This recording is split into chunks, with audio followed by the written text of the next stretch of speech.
Kaip jau supratote, šiandien kalba eis apie lempas ir nusprendžiau šitą video padaryti todėl, kad daugelis žmonių, mačiau forumuose ir Facebook grupėse, klausinėja, kokią lempą pirkti, koks žibintas geriausias, kaip aš galiu važinėti tamsiu paros metu, ką išsirinkti, ar mokėti brangiai ir nusipirkti kažką tai super ypatingo, ar tiesiog nusipirkti kažkokią tai paprastą lempą, paprastą sprendimą. Tai šiandien aš noriu tiesiog papasakot, kad žmonės matytų vieną labai paprastą mūsų klubo išdirbtą, išbandytą ir nenorimą keisti sprendimą, kuris iš tikrųjų kainuoja labai nedaug ir viską labai puikiai atlieka. Ta prasme, tikrai būsite patenkinti ir tikrai nenorėsite keisti, sekančią lempą greičiausiai išsirinksite tokią pačią. Tai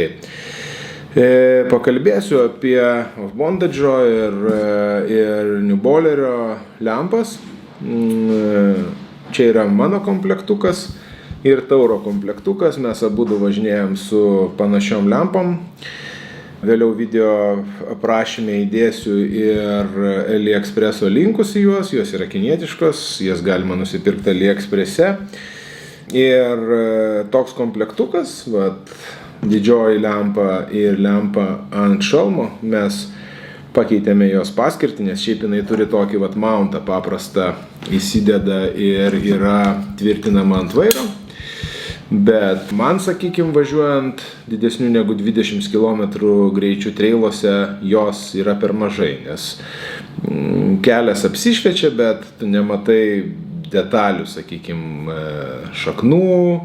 Jeigu dabar yra ruduo ir yra lapai, tai būna tokių atkarpų, kur yra šaknis padengtos lapais, tai nespėjai sugaudyti viso trailo. Tai todėl mes pamodifikavę esam ir šitą lempą renkamės naudoti kaip antrąją ant šalmo.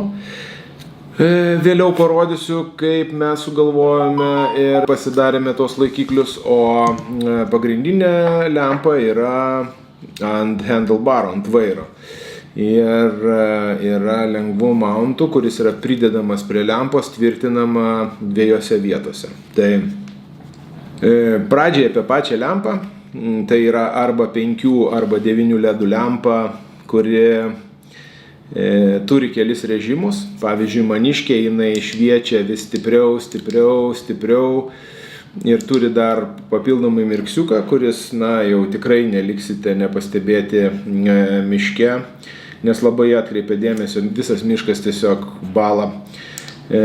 Turi ekraną savy, kuriame rodo valandas, kiek dar lempa švies, bet netikėkit, nes čia nėra teisybė. Man tiesiog patinka tas ekraniukas, kad aš galiu matyti baterijos įkrovimo lygį tada, kada aš ją pajungiu įkrovimą. Kas daugiau iš funkcijų? Jinai turi gražų, gerą, gumuotą USB-C krovimą uždaromą, turi, kaip jau minėjau, 9 ledus, turi ekraniuką ir turi tokį patį kaip ir Bondage'as mountą. Tai labai patogus, prisitvirtina prie handlebaro ir turi varšiuką, kuris išsukdamas per laiko lempą, kad jinai nenulėktų.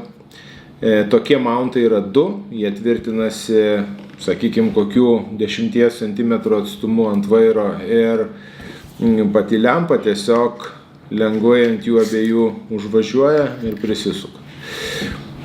Tokiu būdu jūs turit pritvirtintą lempą, kurią, sakykime, panaudojęs 2 varšiukais atsisukęs tiesiog nusitraukti, parsinešti namo, pasikrauti ir kitą kartą turėti vėl, kaip mes ištestavom, nuo 3 iki 4 valandų švietimo pilnu pajėgumu.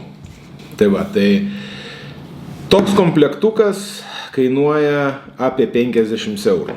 Ir kaip jisai šviečia, aš jums parodysiu visiškai neužilgo, bet prieš tai pakalbėsiu truputėlį apie mažosios lempos tvirtinimą. Tai Vytas, tikiuosi, nesupyks, Mes turim klubo narį Vytautas Juodviršis, pabandykit jį susirasti, jeigu turėsit tokią lempą ir norėsit tokio sprendimo. Jisai turi hobį 3D spausdinimą, tai yra atspausdinęs kaladėlės, kurios yra štai tokios prie GoPro mounto tvirtinamos. Tai yra į GoPro standartinį mountą, kur jūs įsidedate kamerą GoPro, galite tvirtintis ir tą kaladėlę. Kur bus tas mountas, ten ir įsidės. Tai kaip tai veikia, aš galiu šiek tiek pademonstruoti. Mes turime lempą ir ją tiesiog taip, kaip įstatydavom į paprastą mountą, mes tiesiog ją galime įsistatyti į Vytauto atspausdintą kaladėlę, kuri mountinsis į mano atveju, pavyzdžiui, šalmą. Ant šalmo turiu prisiklijavęs GoPro mountą, imu lempą, viskas. Nenukrenta, nekliba, tvirtai laikosi, netrukdo judesiam, nėra sunki, šviečia gerai. Vienintelis minusas, kad mano šalme yra snapelis, kuris man nurėžia pusę spindulio, tačiau jo užtenka. Tai ateityje mąstysiu kažkaip tai ją tvirtinti galbūt šalmo viduj. Prašysiu Vytauto, kad jis atspausdintų man tą detalę kažkaip tai galbūt palenktą tam tikrų kampų. Tai čia jau bus vėlesnis mano projektas ir sugalvojimas, kaip tai padaryti.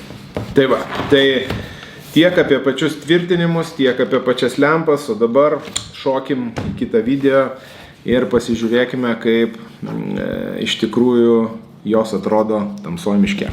Na va, dabar su Tauru esam visiškai tamsoj.